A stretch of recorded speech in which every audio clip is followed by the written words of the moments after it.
జూబ్లీహిల్స్ నియోజకవర్గంలో రాష్ట్ర మంత్రి వర్గమంతా ప్రచారంలో మునిగి తేలుతోంది. ఒక్కో డివిజన్ కు 2 మంత్రుల చొప్పున ప్రచారం సాగిస్తున్నారు.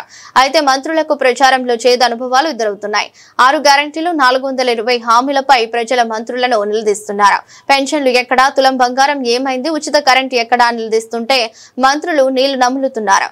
జూబ్లీహిల్స్ నియోజకవర్గ ప్రజలకు సమాధానం చెప్పలేక తడపడుతూ సంబంధం లేని సమాధానాలు ఇస్తూ మంత్రులు దాటవేస్తున్నారు. తాజాగా జూబ్లీహిల్స్ నియోజకవర్గంలో కాంగ్రెస్ అభ్యర్థి నవీన్ యాదవ్ తో కలిసి మంత్రి జూపల్లి కృష్ణారావు ఎన్నికల ప్రచారం నిర్వహించారు. ఈ సందర్భంగా కాంగ్రెస్ పార్టీకి ఓటు వేయాలని ఓ వృద్ధురాలని జూపల్లి కృష్ణారావు అభ్యర్థించగా ఆమె షాక్ ఇచ్చింది. కాంగ్రెస్ ఇచ్చిన హామీలపై ప్రశ్నల వర్షం కురిపించింది. రేవంత్ రెడ్డి ఎన్నికల ముందు చెప్పినట్టు 4000 పెన్షన్ ఎక్కడని, ఉచిత కరెంటు లేదని, కరెంటు బిల్లు జారీ చేస్తున్నారని మంత్రిని వృద్ధురాలు నిలదీస్తుంది.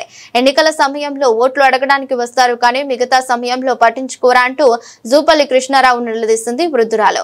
ఇక ఏదో సమాధానం చెప్పేందుకు జూపల్లి యత్నించినప్పటికీ ఆ వృద్ధురాలు అసహనం వ్యక్తం చేసింది.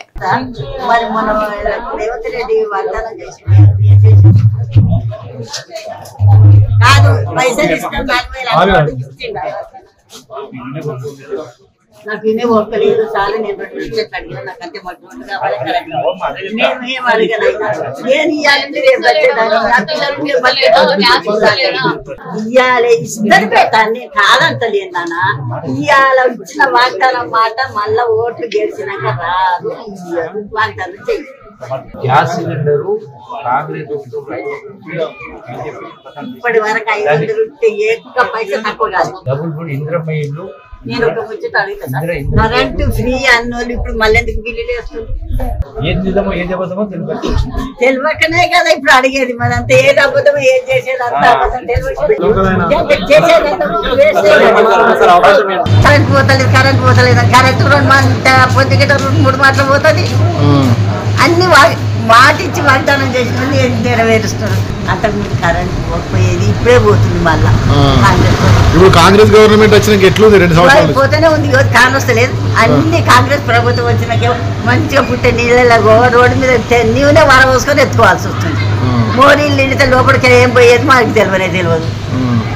ఇప్పుడు 4000 రూపాయలు ఇస్తున్నారు. ఏది ఇచ్చిందా? ఇప్పుడు మీరు మినిస్టర్ అడిగారు కదా, ఏమని చెప్పిండు మీకు? 4000 గురించి ఏం చెప్పలేదా మీకు? ఏం చెప్పలేదు. మరి చెప్పలేదు. ఇంతసేపు మాట్లాడండి. కాంగ్రెస్ వచ్చినప్పుడే మంచిగా ఉండేనట అయ్యా. మేము ఇప్పుడు అంటే అది ఏం చేసిండని అడుగుతున్నాడు. ఆయన వచ్చి ఏం చేసిండ